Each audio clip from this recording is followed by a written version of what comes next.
Welcome to TJ24 TV. నేను Sumalatha. Suryapet rural police పరిధిలో గుర్తు తెలియని వ్యక్తి మృతదేహం కేసును పోలీసులు అత్యాధునిక ఫింగర్ ప్రింట్ CCTV ఆధారాలతో ఛేదించారు. సంచిలో కట్టి యాసిడ్ పోసి వదిలేసిన ఈ మృతదేహం నగవరపు సత్యనారాయణ అలియాస్ సత్యబాబుగా గుర్తించారు. గతంలో హత్య కేసులో నిందితుడైన అతన్ని తన బంధువులే పథకం ప్రకారం హత్య చేసినట్టు దర్యాప్తులో బయటపడింది. సికింద్రాబాద్ కోర్టు నుంచి బయటికి వచ్చిన సత్యనారాయణను నిందితులు కారులో ఎత్తుకెళ్లి ఊపిరి ఆపి హత్య చేశారు. అనంతరం శవాన్ని సూర్యాపేట రూరల్ పరిధిలో పారేసి యాసిడ్ పోశారు. పోలీసులు 9 మంది నిందితులను హైదరాబాద్లోని జీడిమెట్లలో అరెస్ట్ చేశారు. హత్యలో ఉపయోగించిన ఎర్టిగా కారు, కియా కారు, తాళ్లు, యాసిడ్ క్యాన్, 10 మొబైల్స్ సీజ్ చేశారు. కేసును పరిష్కరించిన clues team, dog squad, rural CI Rajasekhar, SI Balunayak, SI గోపికృష్ణను జిల్లా ఎస్పీ నరసింహ IPS ప్రశంసించారు. అందరికీ నమస్కారం. మనకు ఈ నెల 15వ తారీఖు నాడు సూర్యాపేట రూరల్ పోలీస్ స్టేషన్ పరిధిలో పిల్లలమర్రి స్టేజ్ దగ్గర, పిల్లలమర్రి మన ఖమ్మం బైపాస్లో పిల్లలమర్రికి పోయే దగ్గర హైవే రోడ్ సైడు ఒక అనుమానాస్పద స్థితిలో ఉన్నటువంటి డెడ్ బాడీ ఒక సంచిలో గట్టి అక్కడ పక్కనే ఉన్న చిన్న కాలువలో పడవేసినారు అనేటువంటి ఇన్ఫర్మేషన్ రావడంతో ఇమీడియట్లీ సూర్యాపేట రూరల్ SI గారు, CA గారు, DSP గారు and clues team, dog squad and నేను కూడా అక్కడికి విజిట్ చేయడం జరిగింది. అక్కడికి పోయి చూస్తే సుమారు 45 నుంచి 50 సంవత్సరాలు ఉన్నటువంటి వయసు ఉన్నటువంటి ఒక వ్యక్తిని ఎక్కడనో చంపి తీసుకొచ్చి మన ఏరియాలో పడవేసి, నేరస్థలంలో పడవేసి, ఆయన మీద ఆనవాళ్ళు దొరకకుండా యాసిడ్ తోటి డబ్బాలో తెచ్చుకున్న యాసిడ్ పోసి ఆ డబ్బాని పక్కనే వదిలేసి వెళ్ళినట్టు మనకు ప్రాథమికమైనటువంటి సమాచారం. ఆ తర్వాత ఇమ్మీడియట్లీ మన టీమ్స్ ఇన్వెస్టిగేషన్ స్టార్ట్ చేసినారు. CI Suryapet rural, clues team వచ్చింది, ఫింగర్ ప్రింట్స్ యూనిట్ వచ్చింది.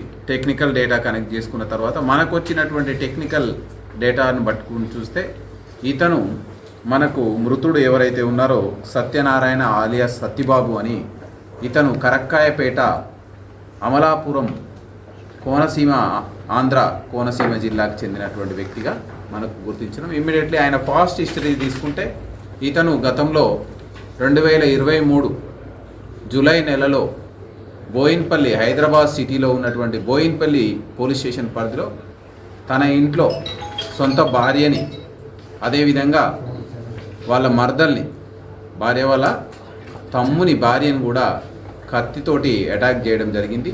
అందులో సొంత భార్య చనిపోగా అండ్ వాళ్ళ యొక్క బావమార్ది భార్య తీవ్రంగా గాయపడ్డది. దీని మీద బోయిన్పల్లి పోలీస్ స్టేషన్లో 302, 307 మిగతా సెక్షన్ల కింద కేసు నమోదయ్యింది.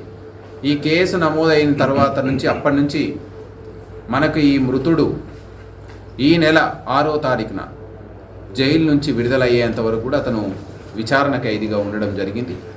దీనికి సంబంధించి ఇతను బయటకు వచ్చేదాన్ని తేదీలతో సహా గుర్తుపెట్టుకున్నటువంటి బంధువులు,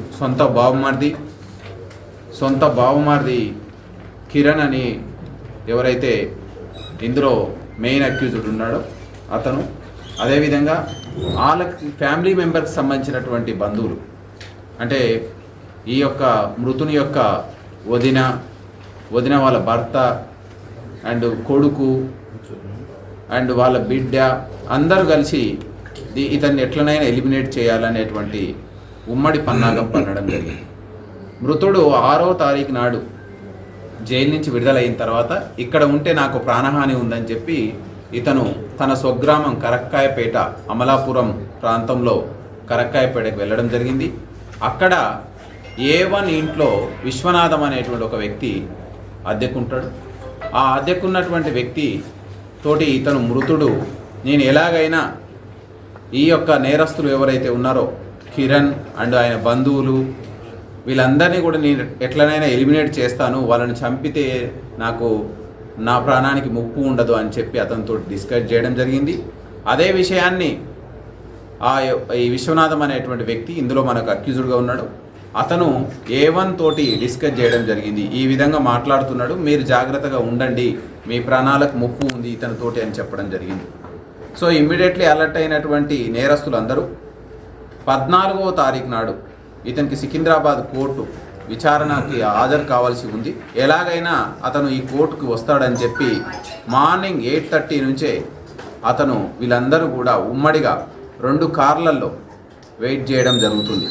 సో 8:30కే మృతుడు కోర్టులోకి రావడం, కోర్టు అటెండ్ అయ్యి బయటికి రావడంతో ఇమ్మీడియట్లీ వీళ్ళని చూసి పారిపోతున్న క్రమంలో వీళ్ళందరూ వెంబడించి పట్టుకొని కారులో బలవంతంగా అపహరించి, సో ఆ విధంగా ORR మీదుగా రామోజీ ఫిలిం సిటీ దగ్గర నుంచి తీసుకొస్తున్న క్రమంలో కారులోనే ఇతన్ని గొంతుపైన కాలు పెట్టి నులిపి చంపివేయడం జరిగింది. చంపివేస్తూ ఈ శవాన్ని ఎక్కడైనా మనం ఖచ్చితంగా దీన్ని డిస్పోజ్ చేయాలి, మనం ఎవరికి ఆనవాళ్ళు దొరకకుండా డిస్పోజ్ చేయాలనే పన్నాగంతో సర్వేశ్వరరావు అని వీళ్ళకు బంధువు ఉంటాడు.